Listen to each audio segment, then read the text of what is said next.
News 16 Kerala. Saudi 95ാമത് ദേശീയ ദിനത്തിന്റെ ഭാഗമായി UNA സൗദിയുടെ നേതൃത്വത്തിൽ രക്തദാന ക്യാമ്പ് സംഘടിപ്പിച്ചു.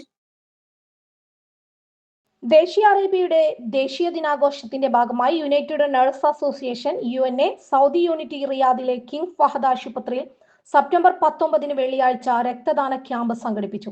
ക്യാമ്പിൽ 70-ൽ പരം പേർ രക്തദാനം ചെയ്തു. രോഗികൾക്ക് അടിയന്തര സാഹചര്യം ഉണ്ടായാൽ ആവശ്യമായ രക്തത്തിന്റെ ലഭ്യത ഉറപ്പാക്കുന്നതിൽ സഹായകമായിരുന്നു എന്ന് ക്യാമ്പ് വിലയിരുത്തി. സൗദി UNA പ്രസിഡന്റ് ഷമീർ ഷംസുദ്ദീന്റെ അധ്യക്ഷതയിൽ Saudi blood donors Kerala president Shri Gafoor Koyilandy രക്തദാന ക്യാമ്പ് ഉദ്ഘാടനം ചെയ്തു.